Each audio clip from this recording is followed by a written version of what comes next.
They stacked her late husband's rocking chair on the curb like garbage, while she begged them to stop. 6 men in matching polo shirts carried her wedding china out the front door in cardboard boxes, and not one neighbor came out of their house to help her. She was 74 years old, standing in her own driveway in her nightgown, watching strangers empty 40 years of memories onto the wet grass. They laughed. They joked about the old lady's junk. They had no idea that in 4 hours a black pickup truck was going to turn onto that street, and inside it was a man who did not know the meaning of the word retreat, and a German shepherd who had never once failed a mission. Before we get into it, tell us in the comments which country you're watching from tonight. And if stories like this move you, hit that subscribe button so you never miss one. The town of Miller's Creek sat in a shallow valley in the Appalachian foothills, the kind of place where the fog didn't burn off until almost 10 inches the morning, and the mail carrier still waved at every car she passed. It was late September, and the maples along Route 9 had already started to turn, dropping their first orange leaves onto the cracked sidewalks of Main Street. The air smelled like wood smoke and wet gravel. It was a town that had been slowly forgotten by the rest of the world, the kind of place that showed up on a map but rarely showed up in anyone's plans, and most of the people who lived there liked it that way. At the corner of Birchwood Lane and 5th Street stood a modest 2-story farmhouse with faded blue shutters and a wraparound porch that had been repainted every summer for 31 years. This was the home of Margaret Doyle, a widow in her mid-70s with silver hair she kept pinned in a soft twist and hands that still bore the calluses of a woman who had canned her own vegetables every autumn since 1974. Her late husband, Frank, had built the porch swing himself the year their son was born, and Margaret still sat on it every morning with her coffee, watching the fog lift off the ridge behind the house. She had raised 1 child in that home. She had buried her husband from that home. And she had told anyone who asked that she intended to die in that home, in her own bed, surrounded by the things that had made up her entire life. Her son, Caleb Doyle, had joined the Navy at 19 and never looked back. Now, in his late 30s, Caleb was an active-duty Navy SEAL, a chief petty officer with more deployments behind him than he ever discussed at the dinner table. He called his mother every Sunday without fail, no matter what continent he was standing on. He had been overseas for the better part of 4 months on a training rotation, and he was due back stateside any day, though even he didn't know the exact date until the orders came down. At his side, wherever he went on base, was Duke, a 100-pound German shepherd with a coat the color of dark honey and black saddle markings across his back. Duke was a certified multi-purpose military working dog, trained in patrol work, explosive detection, and personal protection. He had 2 overseas deployments to his name, and a small puckered scar above his right eye from a piece of debris that had nearly cost him his sight. Duke did not know what a vacation was. He knew missions. And to Duke, protecting Caleb's family had always been an unspoken extension of the job, even from 4,000 miles away. Caleb had grown up in that farmhouse, learning the value of quiet strength, long before the Navy ever taught him the word discipline. His father, Frank, had worked 30 years at the sawmill outside town, coming home every evening with sawdust in his hair and a patience that never once cracked, even on the days when the mill nearly closed and the family ate beans and cornbread for a month straight just to make the mortgage. Frank had taught Caleb to fish the creek behind the property, to change the oil in an old pickup by lantern light, to shake a man's hand and mean it. When Frank passed 8 years earlier, quietly, in his sleep, in the very bed Margaret still slept in every night, Caleb had flown home on emergency leave and stood at the graveside in his dress uniform. And it was there, watching his mother hold herself together for the sake of the mourners around her, that he made a private, unspoken promise. He would never again let anyone or anything threaten the one piece of solid ground his family had left in the world. He had not imagined, in all the years since, that the threat would ever come from inside his own country, dressed in a company polo shirt and carrying a clipboard instead of a weapon. He would come to learn, in the days ahead, that some of the cruelest men in the world never had to fire a shot to destroy a life. They only needed a signature and somebody too poor to fight back. Margaret, for her part, had never once considered herself a fighter. She had spent her life in the quiet rhythms of a small-town wife and mother, canning tomatoes every August, teaching Sunday school at the little Baptist church on 5th Street, sitting up nights with sick neighbors when nobody else could. She was not the kind of woman who raised her voice, who filed lawsuits, who made a scene. That was precisely why Dale Kessler and the men who sent him believed she would be easy. They had done the same thing to at least 5 other elderly homeowners along the ridge over the previous 4 years, quiet people who signed away half-acre lots for pennies, on the dollar, rather than fight a company with more lawyers than the entire county had judges. They had no reason to believe Margaret Doyle would be any different. They simply hadn't accounted for the fact that this particular quiet woman had raised a son who had spent his entire adult life running directly toward the things that frightened everyone else. None of this mattered to the man standing in Margaret Doyle's front yard with a clipboard and a smug, practiced smile.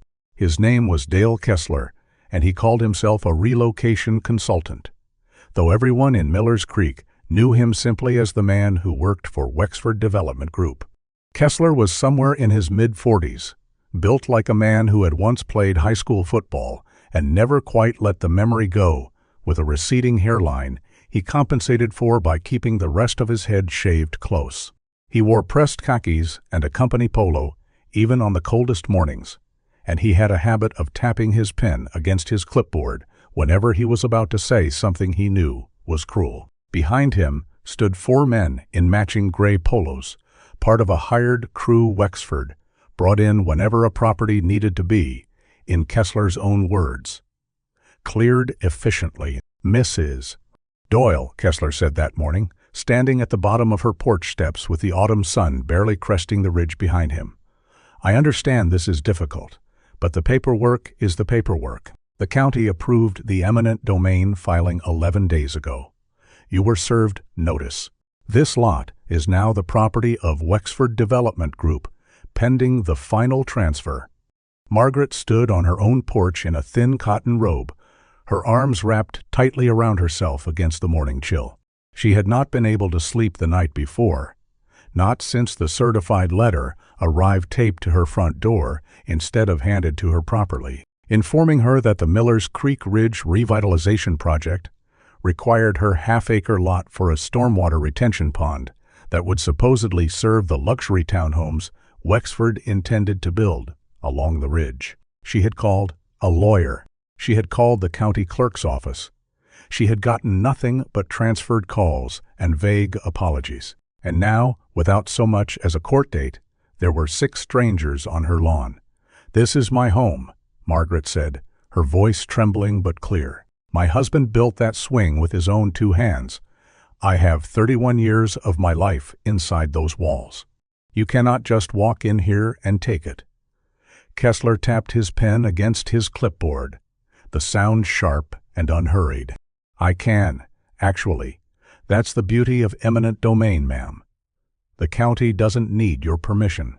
It just needs a public purpose, and a retention pond qualifies. Now, we can do this the easy way, where my men carefully box your belongings, and you go stay with a relative for a few weeks while the paperwork finalizes. Or we can do this the hard way. But either way, ma'am, by noon, this house is going to be empty." "I have nowhere else to go," Margaret said, and for the first time her voice cracked. Kessler's smile did not waver. It was the smile of a man who had heard this sentence 100 times before and had long ago stopped letting it touch him. "That's not really my department, ma'am. Boys, let's get started. Living room first." The 4 men in gray polos moved past Margaret, as though she were a piece of furniture blocking their path. One of them, a stocky younger man with a neck tube peeking above his collar, actually brushed her shoulder as he pushed through her front door, not bothering to apologize. Margaret staggered back against the porch railing, one hand flying to catch herself. She turned and looked down the street at the neighbors she had known for decades, the Pattersons and the Ochos and old Mr.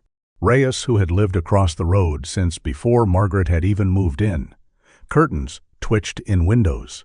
A screen door creaked open and then quietly shut again.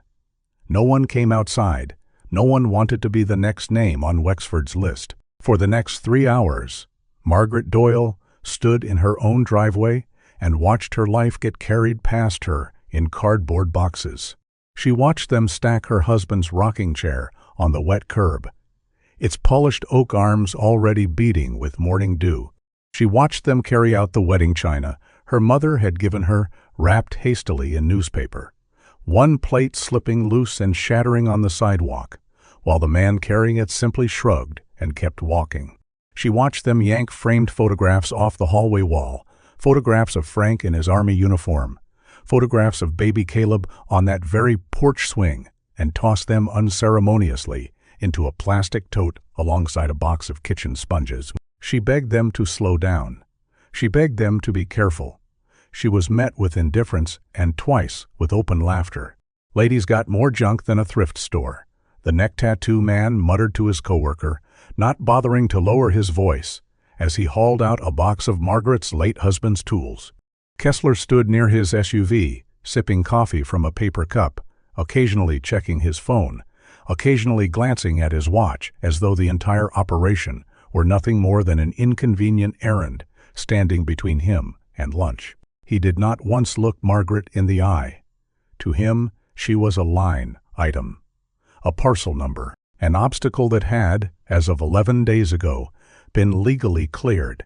At exactly 11:42 that morning, a dusty black Ford F-250 with government plates turned off Route 9 onto Birchwood Lane. Caleb Doyle had landed at the regional airport 2 hours earlier than expected, caught an early transport, and driven straight from the tarmac without even stopping to change out of his travel clothes. He had tried calling his mother 3 times from the road and gotten no answer, which was unusual enough to put a low hum of unease in his chest. The same instinct that had kept him alive through 6 deployments. Duke sat in the passenger seat, harness clipped in, ears already swiveling forward as the truck slowed near the house. Something in the dog's posture had shifted the moment they turned onto the street. Duke had smelled the tension before Caleb had even seen it. What Caleb saw when he pulled up to the curb stopped his heart cold. His mother's front lawn looked like a yard sale after a tornado. Boxes were strewn haphazardly across the wet grass.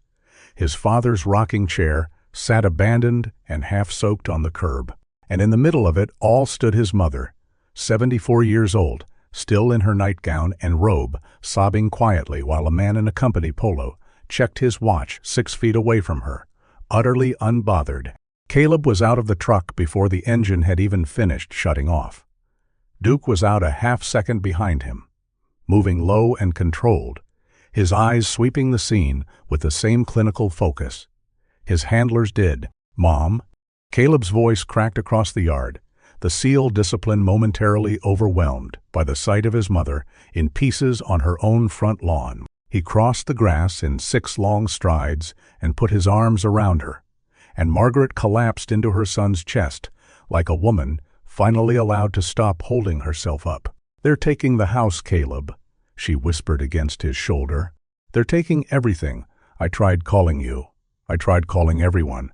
Caleb held his mother for exactly 3 seconds longer, long enough to feel the tremor running through her thin frame, and then something in him went very quiet and very still. He had felt this stillness before, in doorways in Fallujah, in the back of trucks, in places whose names never made the news. It was the calm that came right before a decision that could not be undone. He turned toward Kessler. "Who authorized this?" Caleb said. It was not a question. It came out flat, low, and absolutely certain. The voice of a man who had given orders in situations where hesitation got people killed. Kessler, to his credit, did not immediately back down. He had dealt with angry sons and angry husbands before. It was practically a job requirement. "And you are?" "Her son," Caleb said. "Who authorized this?" "Wexford Development Group, under an eminent domain filing approved by the County Commission 11 days ago." Kessler recited the way a man recites a line he has said 100 times. "Your mother was served proper notice. If you have a problem with the legality of the seizure, that's a matter for the courts, not for me standing in this yard. You put your hands on her, Caleb said. Kessler blinked. Nobody touched her. One of your men shoved past her going through the front door, Caleb said. I want his name. Behind Kessler, the neck tattoo man straightened up, suddenly very interested in the contents of the box he was holding. Kessler glanced back at him and then returned his attention to Caleb, adjusting the clipboard under his arm like a shield. Look, I don't know what you think is happening here, but I've got a legal document that says this house belongs to Wexford as of 11 days ago. I don't care if you're her son, her priest, or the President of the United States. The paperwork is the paperwork. Duke had not made a sound yet. He stood at Caleb's left knee, perfectly still, his amber eyes locked on Kessler with an intensity that made the man's next sentence die halfway in his throat. There was something about the dog's silence that unsettled Kessler far more than barking ever could have. A barking dog was a nuisance. A silent, focused, 100-pound German shepherd was a verdict waiting to be handed down. Get your men off my mother's property, Caleb said quietly, and put every single thing you have taken out of that house back where it belongs. Right now. Kessler forced a laugh, though it came out thin. Or what, exactly? You gonna sick your dog on me? That's assault, buddy. That's a federal offense, right there. He hasn't touched you, Caleb said. Yet, and I'd think very carefully about testing the word yet today. For the first time, real uncertainty flickered across Kessler's face. He had built his entire career on the assumption that the people he pushed around had no one to call, no leverage, no fight left in them after decades of small-town powerlessness had worn them down. He had not accounted for a son who spent his professional life being dropped into the worst places on earth and walking back out again. He glanced at his crew, silently calculating whether 4 men in polo shirts were any match for the coiled stillness standing in front of him, and quickly decided they were not. This isn't over, Kessler said, taking a step back toward his SUV. I'm calling the sheriff. You're interfering with a legally authorized property seizure. That's a crime. Call him, Caleb said. I'd love to meet the man who signed off on throwing a 74-year-old widow out of her home. Old Mr. Reyes finally did step out onto his own porch. Across the street, a stooped man in his 80s who had known Frank Doyle since before. Either of them had gray in their hair. He stood at his railing for a long moment, gripping it with both hands, watching the scene unfold with an expression somewhere between grief and shame. He did not cross the road. He did not call out. He simply stood there, a silent witness among many. And when Caleb's eyes briefly met his from across the street, the old man looked down at his own feet, unable to hold the gaze.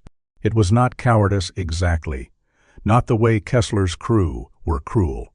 It was the particular quiet paralysis of people who had lived their whole lives believing that if they simply kept their heads down and paid their taxes on time, trouble would always find someone else's door first. Miller's Creek had taught its residents that lesson for 2 generations.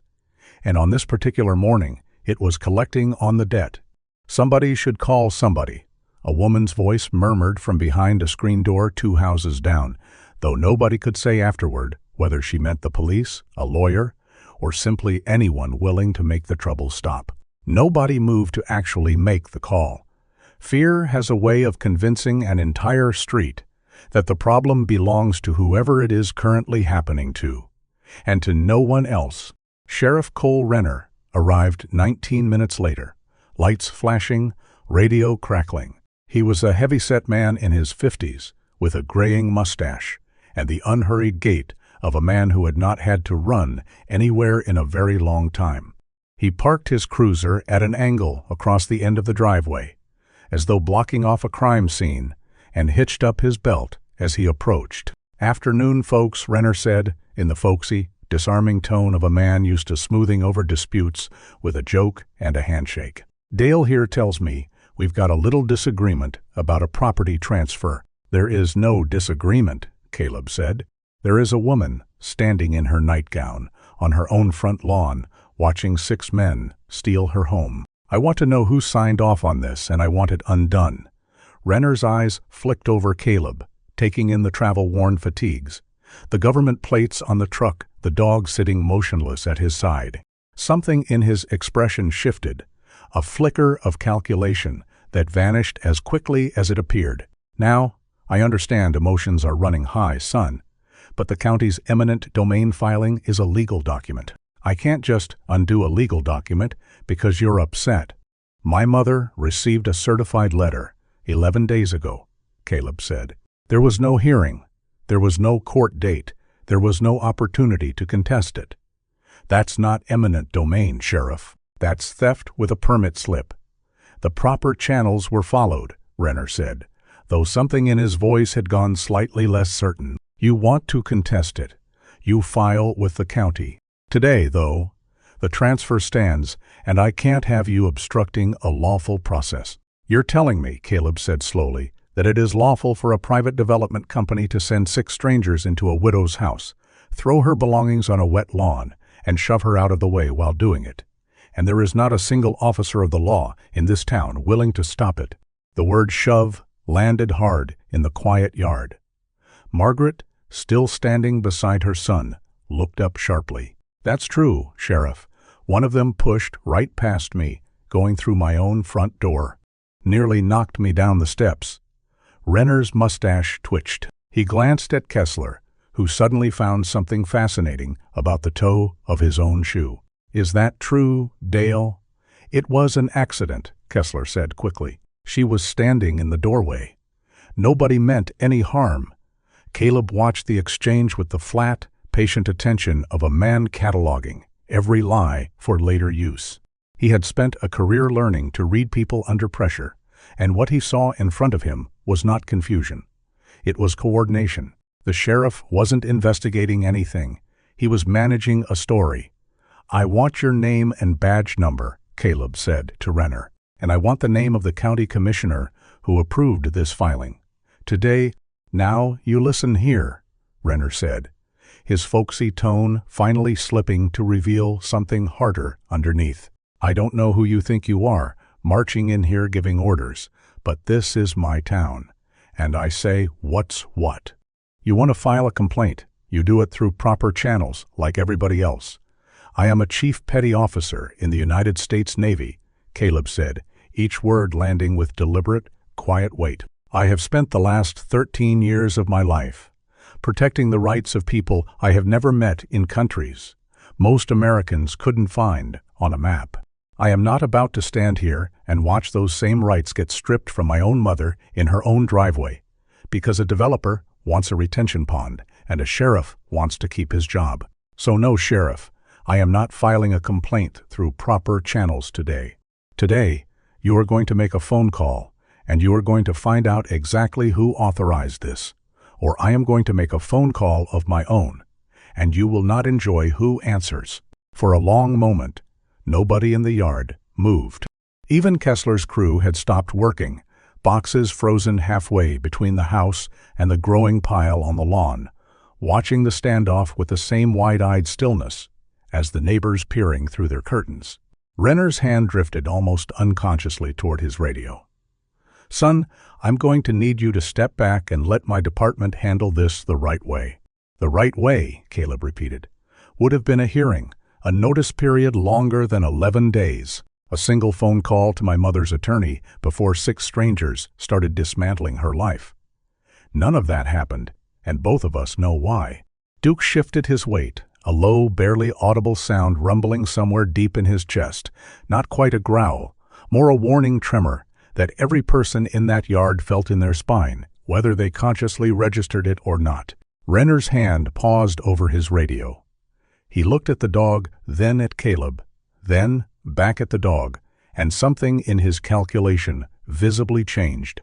Margaret stepped forward slightly, her voice steadier now that her son stood beside her. Sheriff, I have lived in this town longer than you've been alive. I taught half the deputies in your department their Sunday school lessons when they were boys not much taller than my knee. I am asking you, as someone who has known this town her entire life, to simply do what is right instead of what is convenient. Renner's jaw worked silently for a moment. Something in Margaret's plain, unadorned honesty seemed to land harder than any of Caleb's pointed accusations had, cutting past the professional armor he had built up over years of looking the other way for men with deeper pockets than the people they stepped on. For just a moment, the folksy performance cracked entirely, and underneath it stood a tired, compromised man who had clearly not expected this particular Tuesday to become the day his conscience finally caught up with his paycheck. "Nobody's getting hurt here today," Renner said, his voice noticeably softer. "Let's everybody just take a breath." "My mother has already been hurt today," Caleb said. "The question now is whether anyone in this town is going to do something about it." Sheriff Renner did not arrest Caleb Doyle that afternoon, though it was clear from the tightness in his jaw that he wanted the excuse to. Instead, after a tense 15 minutes of radio calls and hushed conversations away from the yard, he announced that the transfer process would be paused pending further review.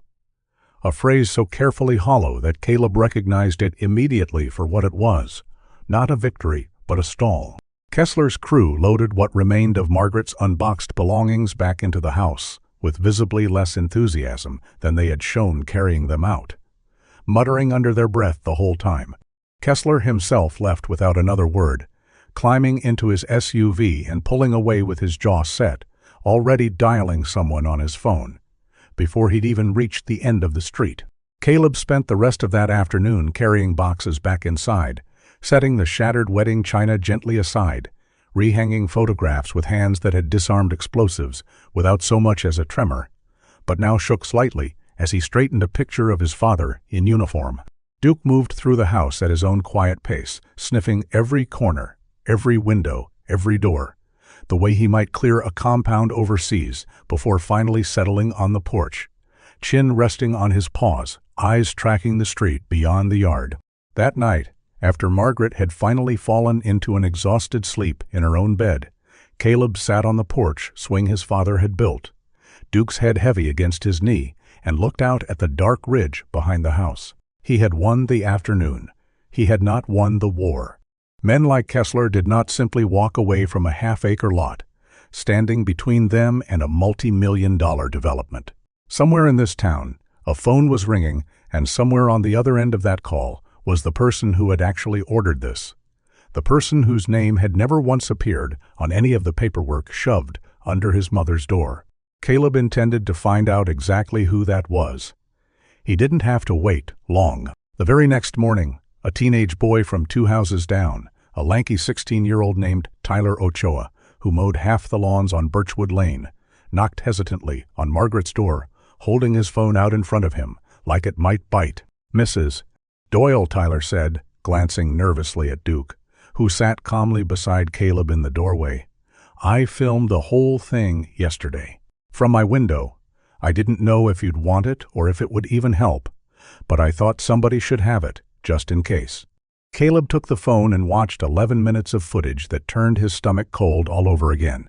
His mother being shoved aside in her own doorway, the wedding china shattering on the sidewalk while the crew laughed, Kessler checking his watch with total indifference as an old woman sobbed 6 feet away. It was all there, time-stamped, unedited, undeniable. "Can I get a copy of this?" Caleb asked. "I already uploaded it," Tyler admitted, looking sheepish. "This morning before school. I didn't think. Everybody was talking about it on the group chat, and I thought people should see what really happened. Since Kessler's been telling folks around town, it was all some kind of misunderstanding." By 9 that morning, Tyler's video had 11,000 views. By noon, it had crossed 200,000, picked up and reposted by a regional news aggregator under the headline, "Elderly Widow Thrown Out of Home by Development Crew, Rescued by Navy SEAL Son." By that evening, the number had climbed past 1 million, and Caleb's phone, along with half the phones in Miller's Creek, would not stop buzzing. The internet, it turned out, had a very particular kind of fury reserved for grown men who bullied old women, and an equally particular kind of adoration reserved for silent German shepherds who stood guard while it happened. Comment sections filled with outrage. Local news vans began circling the block, and 40 miles away, in a glass-walled corner office on the top floor of a downtown high-rise, a man named Victor Sable watched the video for the third time that morning and slammed his laptop shut hard enough to crack the hinge. Victor Sable was the founder and majority owner of Wexford Development Group, a man in his early 60s with silver hair combed back in an expensive unmoving wave and a wardrobe that cost more per second UIT than most people in Miller's Creek. Made in a month. He had built his fortune buying distressed land in dying small towns and flipping it into gated communities and luxury retail corridors. And he had done it for 2 decades by making absolutely sure his name never appeared anywhere near the ugly parts of the process. That was what men like Dale Kessler were for. That was what Sheriff Renner's quiet cooperation was for.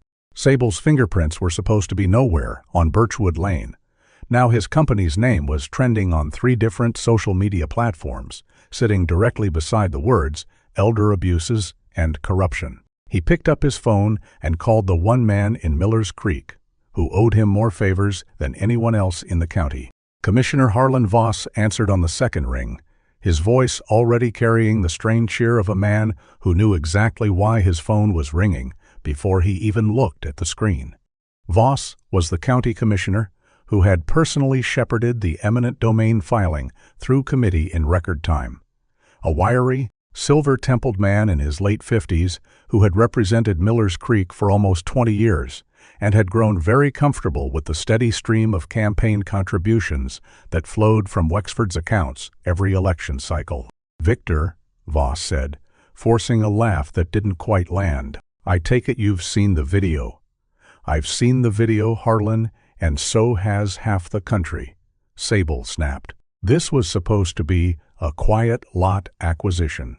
Now I've got reporters calling my office and a board meeting in 11 days where I have to explain to my investors why my company is being compared to a Nazi eviction squad on national television.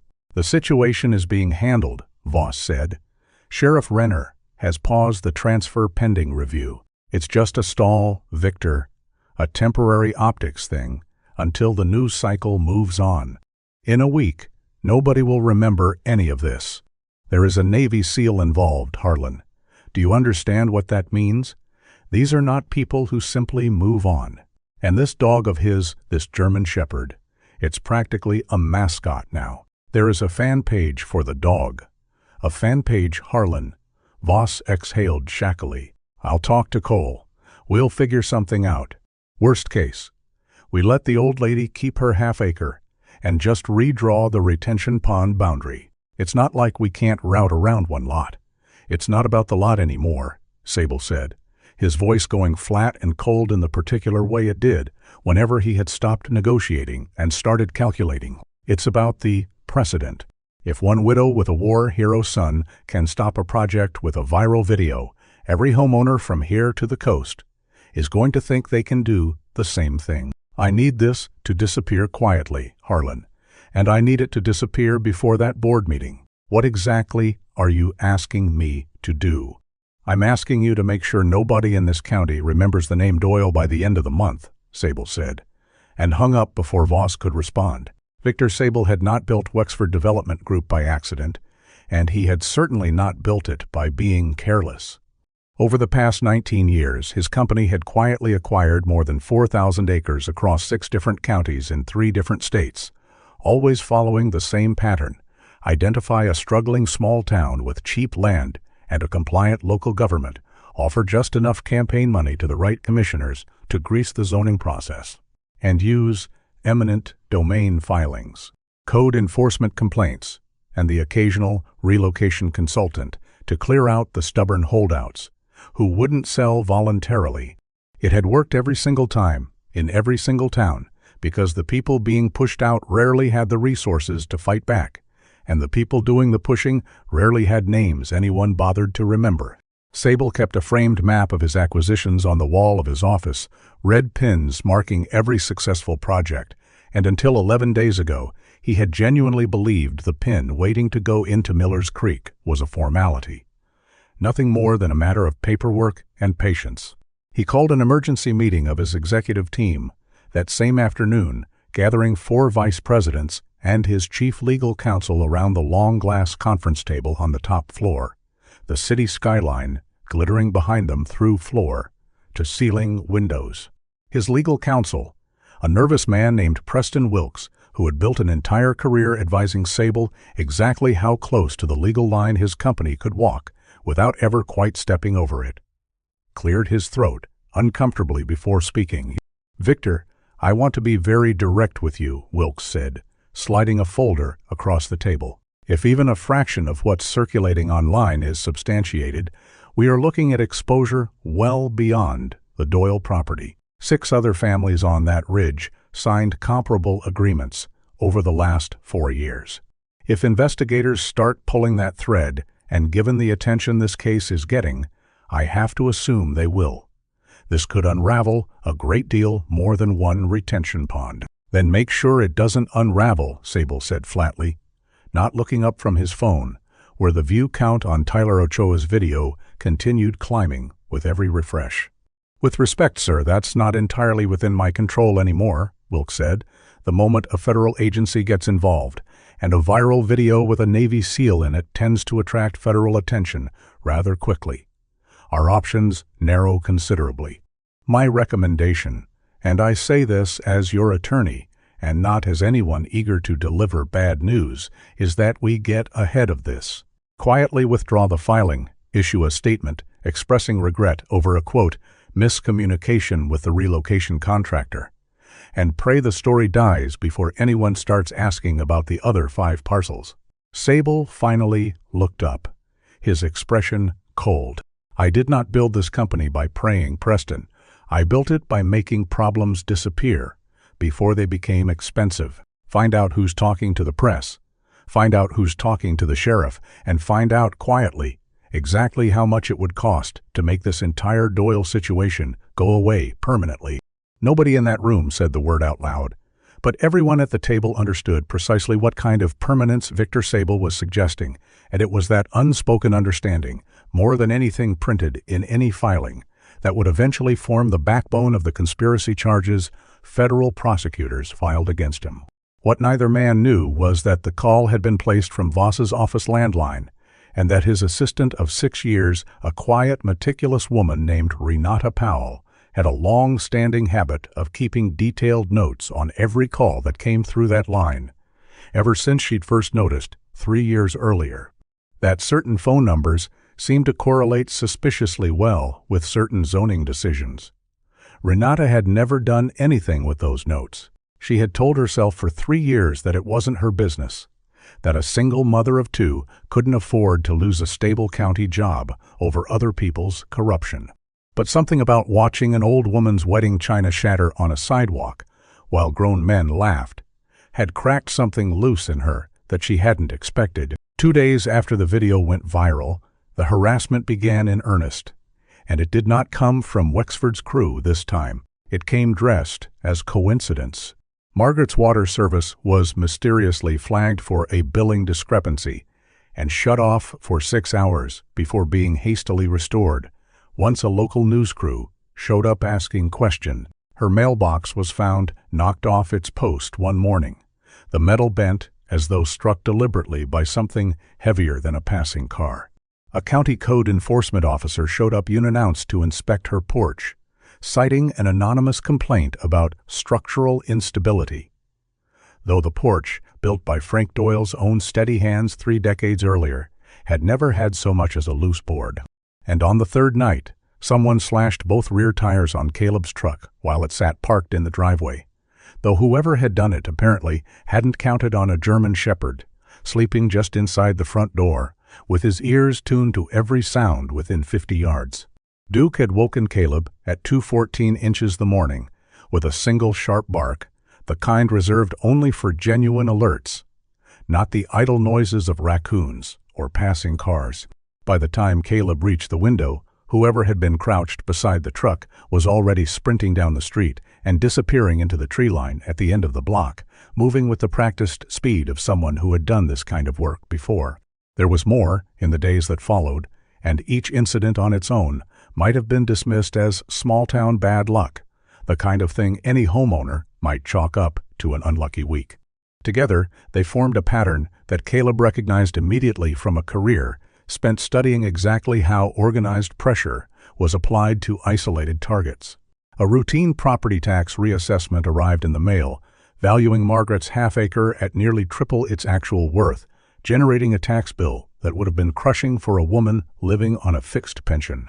An anonymous call to the county animal control office reported a dangerous unleashed dog at the Doyle residence, prompting an officer to show up and ask uncomfortable questions about Duke's certification papers.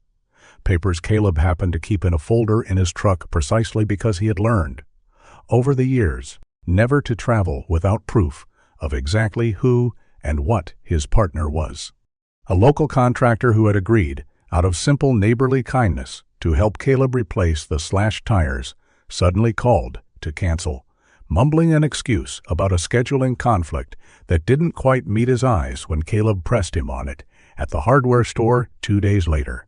"They're trying to scare us into leaving quietly," Caleb told his mother the next morning, crouched beside his ruined tires with his jaw tight. Small stuff, deniable stuff, things that wear a person down over weeks, instead of one big incident that makes headlines. "It's working," Margaret admitted quietly, wrapping her cardigan tighter around herself despite the mild morning. "I haven't slept through the night since that letter came." "I know, Mom," Caleb said, "but I've got some time left on leave, and I'm not going anywhere until this is finished."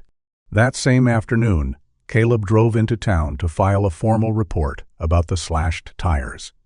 And it was there, in the cramped waiting area of the sheriff's substation, that Renata Powell found him. She approached carefully, glancing over her shoulder twice before sitting down 2 chairs away from him, a manila envelope pressed flat against her chest, like a shield. "You're Caleb Doyle," she said quietly. It wasn't a question. "I am. I work for Commissioner Voss," she said, her voice barely above a whisper. "I've worked for him for 6 years. I want you to know that before I say anything else. Because after this conversation, I might not have that job anymore. And I need you to understand what that's going to cost me." Caleb studied her for a long moment.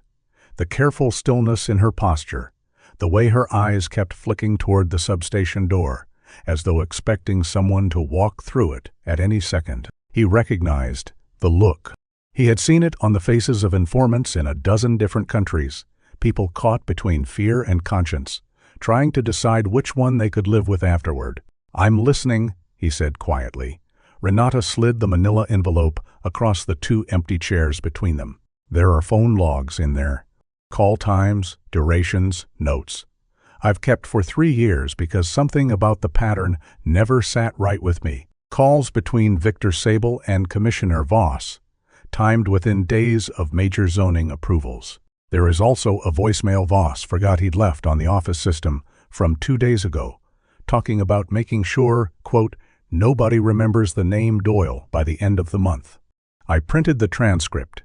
I have the audio file backed up in 3 places that aren't my work computer." Caleb opened the envelope slowly, scanning the top page, a meticulously handwritten log spanning back 37 months. "Why are you giving this to me instead of the FBI?"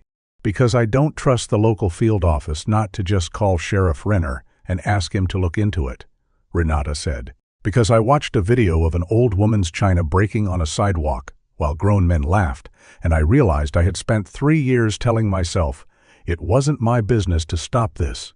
I have 2 kids, Mr. Doyle. I can't be the one standing in front of a camera. But you can. You're already the one they're all watching." Caleb closed the envelope and looked up at her. "Thank you," he said simply. "I won't let this be for nothing." Renata nodded once, stood, smoothed her skirt with hands that were visibly trembling now that the exchange was complete, and walked quickly out of the substation without looking back. That night, Caleb called a number he hadn't used in almost 2 years, a former teammate from his platoon who had left active duty to work as a special agent for the FBI's field office 3 counties over. Special Agent Ray Odom answered on the first ring, and by the time Caleb had finished summarizing the last 5 days, Odom's voice had gone flat and serious in the way it always did when a personal favor turned into a professional matter. "Send me everything you've got tonight," Odom said. "The phone logs, the voicemail transcript, the video, all of it. If even half of what you're describing checks out, we're not looking at a local zoning dispute anymore, Caleb. We're looking at extortion and public corruption charges that go a lot higher than one sheriff and one commissioner." "How long before you can move?" Caleb asked. "Depends what the evidence shows once we run it," Odom said. "Could be days, could be a week.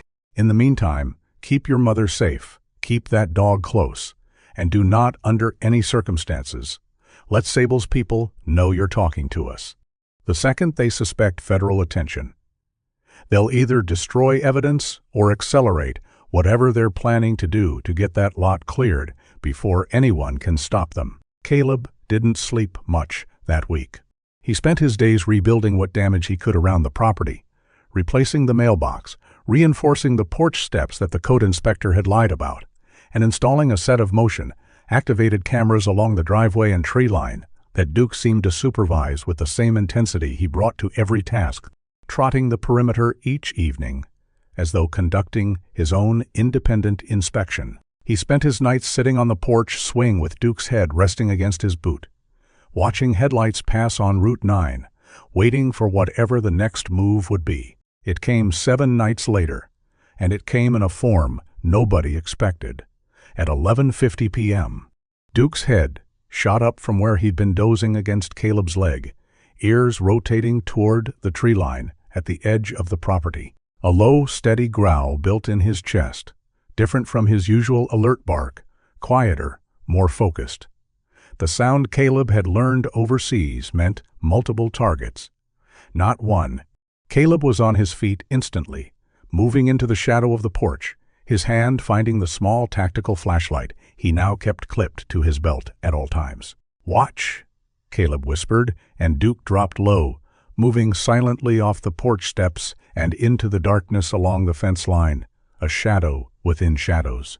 3 figures were moving through the trees at the edge of Margaret's property, dressed in dark clothing, carrying what Caleb's trained eye immediately identified as a 5-gallon gas can and a length of rope. Not vandals looking for a quick thrill. Professionals sent to finish what the eminent domain paperwork couldn't. Caleb felt something in his chest go cold and very, very still. He did not call out a warning. He did not give them the chance to run before he could identify them. Instead, he moved.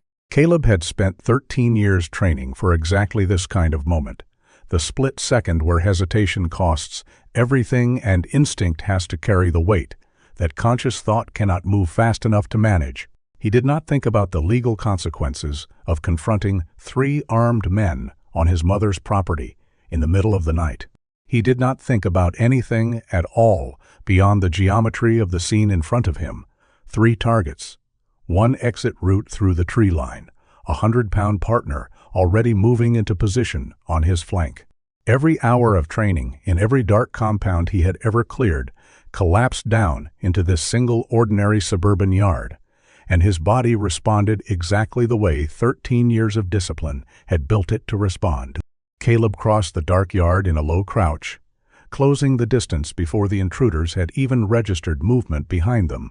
Duke struck first from the opposite flank, a silent black shape exploding out of the tree line and slamming into the nearest man's shoulder, driving him hard into the dirt with a startled, strangled yelp. The gas can clattered away into the underbrush.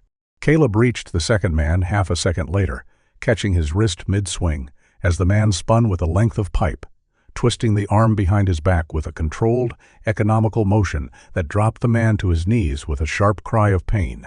The third man turned to run and made it exactly 4 steps before Duke, already released from the first target by a single sharp command, closed the gap and brought him down from behind, clamping onto the meat of his forearm just hard enough to end the argument without breaking skin. The entire encounter, from the moment Duke's head first lifted off the porch boards to the moment all 3 men lay subdued in the wet grass, took under 30 seconds. Margaret, woken by the commotion, stood frozen in the doorway in her robe, watching her son move through the darkness with a controlled, terrifying precision she had never once witnessed in 39 years of raising him. She had always known, in an abstract way, what her son's job required of him. She had never had to watch it up close in her own yard, under her own porch light, and the sight of it left her hand pressed hard against her own chest long after the adrenaline had begun to fade from the scene. Within 11 seconds, all three intruders were on the ground, and Caleb had his phone out, already dialing Sheriff Renner's non-emergency line with one hand while keeping his knee planted firmly against the pipe, wielding man's shoulder blade with the other. "Sheriff," Caleb said, his voice utterly calm despite the chaos still settling around him, "I've got 3 men detained on my mother's property. 1 5-gallon gas can, 1 length of rope, and a pipe. You're going to want to come see this yourself, and you're going to want to bring back up, because I don't think you're going to like whose names come back on these IDs." Renner arrived 22 minutes later, and this time, whatever careful indifference he had cultivated over the past 2 weeks, cracked wide open the moment his flashlight found the pipe, wielding man's face, still pinned beneath Caleb's knee. "Denny Fitch," Renner muttered, almost to himself. Denny Fitch, it turned out, was a low-level enforcer who had done odd jobs for Wexford's site security contractor for the better part of 2 years, and one look at his panicked, cornered expression told Renner everything he needed to know about who had sent him. Whatever loyalty Renner had been maintaining toward Sable's operation collapsed the instant he realized that a gas can and a length of rope on a widow's property, in front of witnesses, in front of a Navy SEAL with a working camera system, was no longer a scandal he could quietly manage. It was a felony arson conspiracy, with his own name buried somewhere in the chain of command, that had allowed it to happen. By sunrise, Denny Fitch and his 2 accomplices were in county custody, and Denny, faced with the very real possibility of an attempted arson charge, with no company lawyer rushing to save him, began talking within the first hour of questioning precisely the way frightened men who have just realized they are disposable always eventually talk. Special Agent Ray Odom's team arrived in Miller's Creek 2 days later, moving with the quiet, unhurried efficiency of people who had already done most of their homework before they ever set foot in the county. They did not need sirens. They did not need a dramatic raid. Renata Powell's phone logs, combined with the voicemail transcript, combined with Denny Fitch's increasingly detailed statement, combined with 11 minutes of viral video footage that half the country had already seen, gave them more than enough to move. Odom spent the better part of 2 days interviewing the other 5 families along the ridge who had quietly sold their land to Wexford over the previous 4 years. Families who had assumed, each in their own isolated silence, that their situation had simply been unfortunate rather than deliberately engineered. One elderly farmer named Curtis Ames broke down in his own kitchen, describing how a code violation had cost him nearly $11,000 in fines before he finally agreed to sell his 40 acres for a fraction of its assessed value, just to make the harassment stop. A widow 2 towns over, a woman named Ruth Calloway, described almost the exact same sequence of events Margaret had endured: a sudden water shutoff, a mysteriously damaged mailbox, a code inspector citing a porch that had stood safely for decades. Odom recorded every statement, cross-referenced every date against the phone logs Renata had provided, and slowly watched an isolated local dispute reveal itself as a 4-year pattern of coordinated extortion stretching across an entire county. "This isn't a zoning story anymore," Odom told Caleb over the phone on the 4th night. "This is a racketeering case.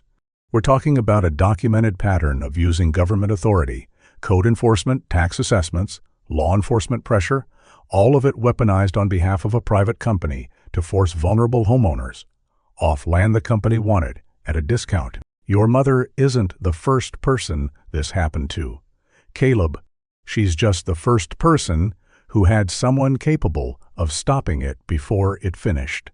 Commissioner Harlan Voss was taken into custody at his office on a Tuesday morning, led out in handcuffs past the same assistant's desk, where Renata Powell had quietly kept her 3 years of careful notes, her expression unreadable as her former boss was walked past her for the last time.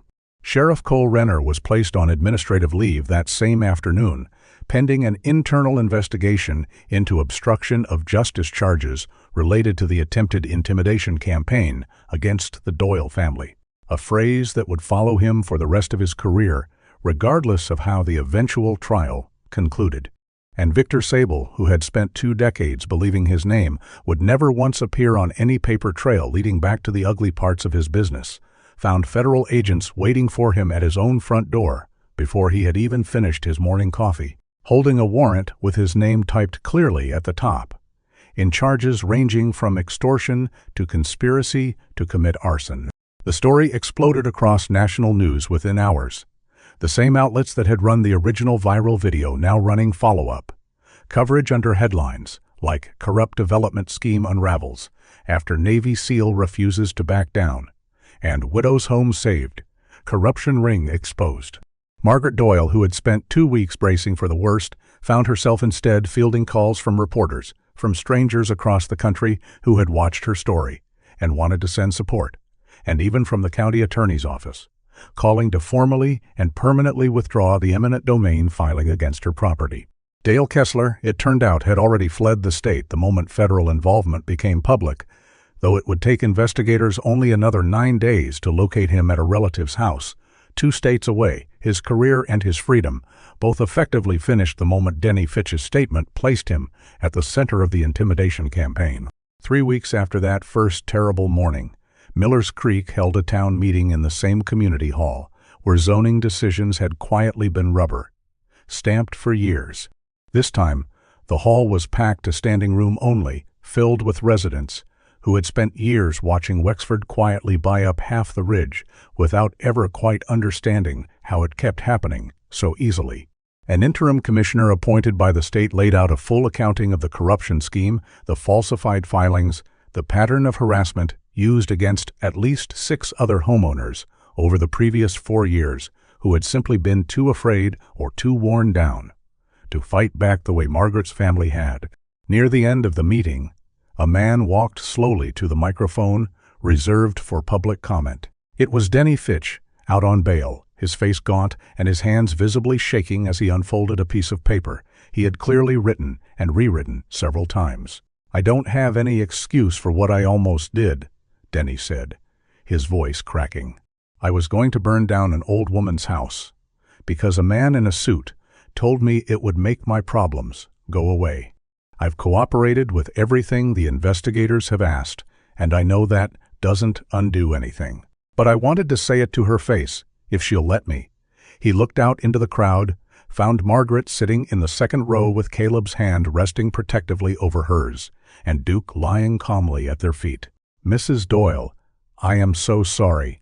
I let greed and fear turn me into someone I don't recognize, and I'll spend as long as it takes trying to make that right, starting with anything you and this town need from me." The hall fell silent. Margaret studied the frightened, broken man at the microphone for a long moment, and then she did something that made half the room's eyes well with unexpected tears. She stood slowly, leaning briefly on her son's shoulder, and said simply, "Forgiveness is not the same as forgetting, young man. But I believe people can change if they're willing to do the work. Show this town who you become next, not who you almost were." It was not a full pardon. It was not instant absolution. But it was, for a broken man standing at a microphone in front of the community he had nearly betrayed, more grace than he had any right to expect, and something in the room shifted at the sight of it. A collective exhale of a town beginning, slowly, to heal. Old Mr. Reyes rose next, leaning heavily on his cane as he made his way toward the same microphone. He did not have a prepared statement. He simply looked out at his neighbors, many of whom he had lived beside for 30 years, and said, in a voice thick with something between regret and resolve, "I stood on my porch and watched a good woman get her life carried out onto her lawn, and I didn't cross the street. I've asked myself every night since why I didn't, and the only honest answer I've got is that I was scared, and I let being scared matter more than being decent. I don't have a way to undo that. But I can promise you all that the next time trouble shows up on this street, it's going to find more than a closed curtain waiting for it." A murmur of agreement rippled through the hall, quiet at first, then stronger as one neighbor after another nodded along, each recognizing some version of their own silence in his confession. The interim commissioner appointed by the state, a sharp, no-nonsense woman named Diane Okafor, spent the remainder of the meeting laying out a plan to review every land transaction Wexford had completed in the county over the previous 6 years, promising restitution hearings for any family found to have been coerced or defrauded. Curtis Ames and Ruth Calloway, the two other victims Agent Odom's team had identified, sat together near the front row, holding hands with the quiet solidarity of people who had spent years believing their misfortune had been theirs alone to carry, only to discover it had a name and a pattern and finally a reckoning. Renata Powell attended the meeting as well, sitting near the back, still visibly uncertain of her welcome in a room full of people whose zoning decisions she had helped enable simply by staying silent for 3 long years. Margaret found her afterward in the parking lot, and rather than condemnation, offered only a quiet thank you and a hand on her arm. It takes a certain kind of courage to finally speak up. Even late, Margaret told her. Most folks never manage it at all. Renata, who had spent weeks bracing for the town's anger, found herself instead blinking back tears at the unexpected mercy of it. In the weeks that followed, Caleb extended his leave twice, staying in Miller's Creek long enough to see the eminent domain filing formally and permanently dismissed, long enough to watch Wexford Development Group's remaining local projects frozen under a state investigation, long enough to help his mother replace the wedding china with pieces they found together at an antique shop 2 towns over. Pieces that would never replace what was broken, but would carry a new story forward all the same. He rebuilt the mailbox himself. He reinforced the porch his father had built, not because it needed it, but because working with his hands on that porch, with Duke dozing in a patch of afternoon sun nearby, was the only thing that made the last 3 weeks feel like they were finally settling into the past. Victor Sable's trial began 4 months later in the federal courthouse 2 counties over, and it lasted just under 3 weeks. Prosecutors laid out the pattern methodically: the 6 coerced land transactions, the falsified code enforcement complaints, the voicemail in which Sable had ordered Commissioner Voss to make sure nobody remembers the name Doyle, and finally the testimony of Denny Fitch, who described in exact, damning detail the phone call in which a Wexford site supervisor had told him a problem property needed to be handled quietly before the board meeting, and had handed him the gas can himself. Sable's attorneys argued that their client had never explicitly ordered arson, that the phrase had been metaphorical, that Fitch and his crew had acted on their own initiative. The jury did not believe them. After 11 hours of deliberation, Victor Sable was convicted on charges of extortion, conspiracy, and racketeering, and sentenced to 11 years in federal prison. Commissioner Voss, who cooperated extensively once he understood the scope of what prosecutors already had, received a lighter sentence in exchange for testimony that helped convict 2 additional Wexford executives in a related case. The following year, Sheriff Renner resigned before his internal investigation ever reached its conclusion, choosing quiet disgrace over the public trial that surely would have followed. Caleb was there for the reading of the verdict, sitting beside his mother in the second row of the gallery, Duke waiting patiently in the truck outside because federal courthouses, it turned out, had very firm policies about which 4-legged heroes were allowed inside. When the verdict came down, Margaret did not cheer or cry out the way some of the other victims in the gallery did. She simply closed her eyes for a long moment, and when she opened them again, she reached over and squeezed her son's hand, the same steady, quiet gesture she had used to comfort him as a boy every time thunder rattled the farmhouse windows. Justice, for a woman like Margaret Doyle, did not need fireworks. It only needed to finally, actually arrive. Caleb's leave eventually had to end, as all leave does, and the morning he loaded his gear back into the truck to return to base, Margaret stood on the porch in the crisp early light, watching her son check Duke's harness one final time before the long drive. "You'll call me Sunday," she said, not quite a question. "Every Sunday," Caleb said. "Same as always."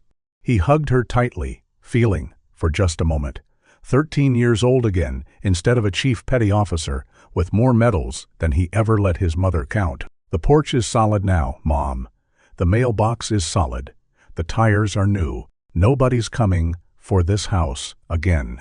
I know, Margaret said, and for the first time in months, she said it without a single tremor in her voice. I know that now.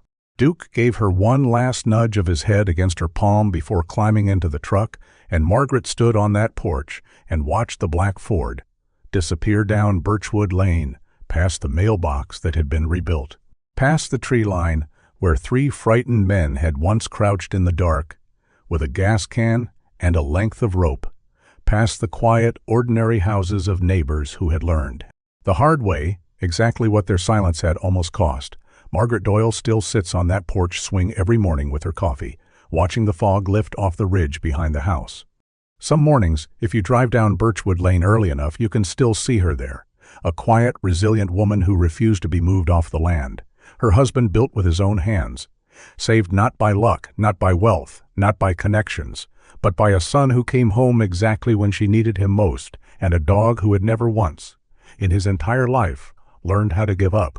This story is a reminder that the quietest people are often carrying the deepest strength, and that dignity, once truly tested, does not break. It teaches us that corruption thrives in silence, and that silence only ends when someone finally decides to stop being afraid.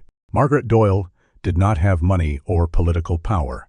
What she had was a son who believed that protecting the people he loved was not a mission with an end date, and a loyal companion who would rather stand between danger and the people who mattered than ever back down. May we all be reminded that home is not just 4 walls and a roof.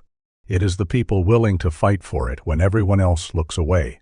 If this story moved you, if it reminded you that courage still lives quietly in small towns everywhere, please share it with someone who needs to hear that good does not go unanswered forever. Leave a comment below and let us know which part of Margaret and Caleb's story touched you the most. And if you believe justice always finds its way home eventually, type amen in the comments below.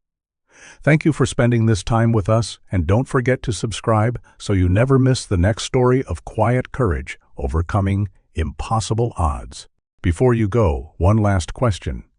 Where in the world are you watching from tonight?